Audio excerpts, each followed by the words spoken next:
First thing I learned is there's a difference between fighting on the play yard, fighting your friends, and fighting people that are trained and know what they're doing. I specifically remember my first tournament. I thought I was just gonna go in there and hit them with a RNC, get the job done with, win the tournament. I thought I was smooth like that, but I got guillotined 3 times in a row, and I have it on footage too. So I look back at that sometimes just to humble myself and see where I started, where I came from. But on the flip side, I've also learned that you're capable of much more than you imagine.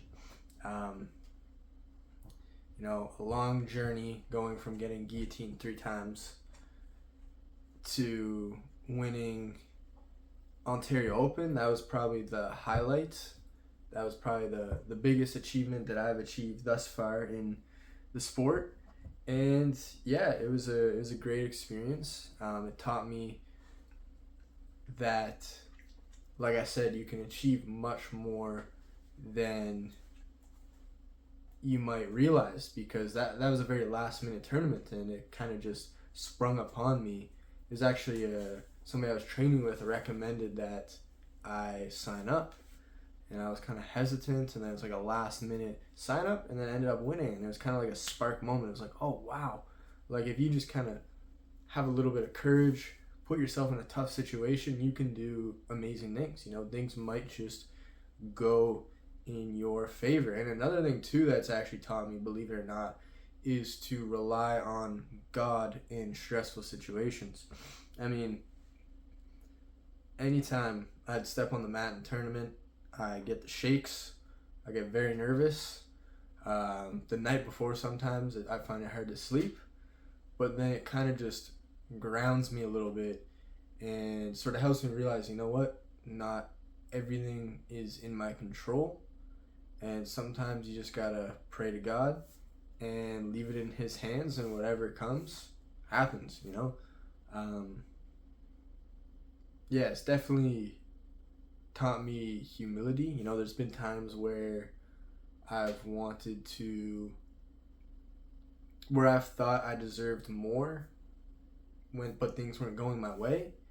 But jiu-jitsu sort of taught me that, okay, you might think that you deserve more, you might think that you should get more, but sometimes you just gotta wait. Sometimes you just gotta chill and relax, and whatever will come to you when you're ready.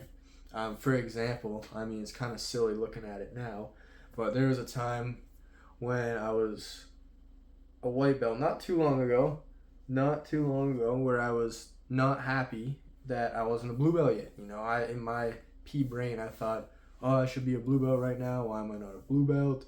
I was getting impatient, and when I first thought that, when I thought that I should have a blue belt, was not actually in line with my skill level, and I just didn't know at the time. I thought, oh, I have so much skill.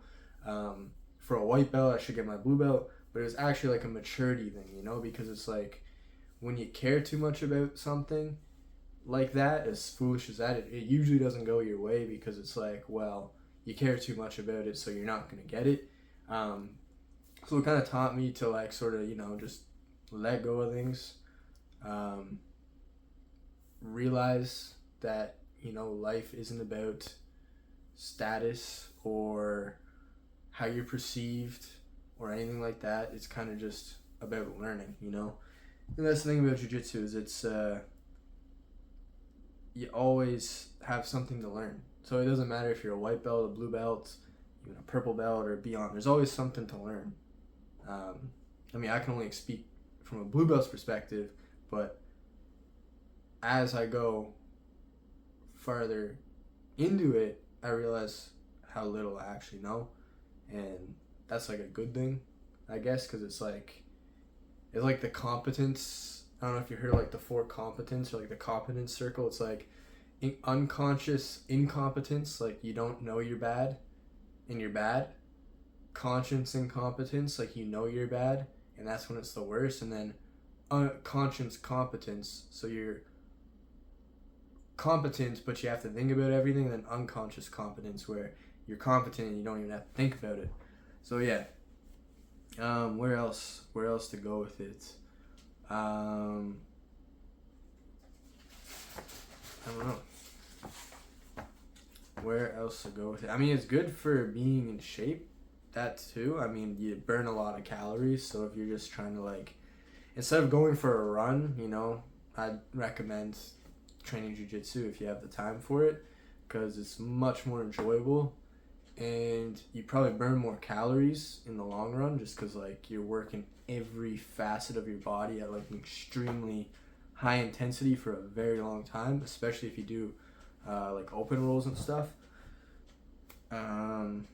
Yeah, really good for being in shape. I mean, it's hard to, if you're training 3 to 4 times a week, it's hard to be overweight, I'd say. If you're training 3 minimum and 4 times a week, then, like, there's no way you're not going to be in decent shape. Just the amount of energy you're burning. So, I mean, so long as you're eating relatively healthy, you'll just be in good shape. So that's always a bonus. That's always pretty nice. Yeah, the people you meet. I mean, you might make some friends at the tournaments.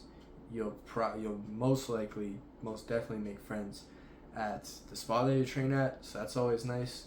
You get to meet good people that are, you know, always they're trying to improve themselves. They're trying to, you know, they're just dedicating themselves to something to get good at. That's always it's a good community, you know, it's a good sphere of people that are just trying to get good at something, you know. Yeah, it's a good aim, you know. It gives you something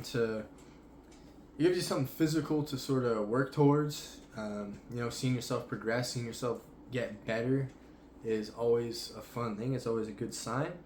And yeah, it's more than just the belts. You know, there's obviously the belt system, like blue, purple, brown, and black. But, like, simply learning the moves, learning new techniques, finding out your groove, finding out what you're good at. You know, where your body type, where your mental type, where your personality even sort of leads you to learning different ways of doing jiu-jitsu. I mean, there's so many different ways to kind of go about it. It's pretty neat that way. And I mean, it's just a practical, like, self-defense, you know.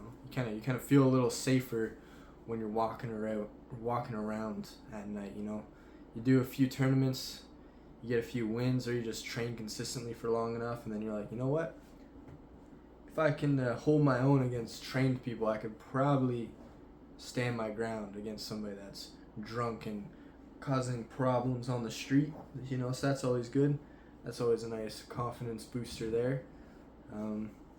But yeah, 3 years of jiu-jitsu definitely flies by pretty quick.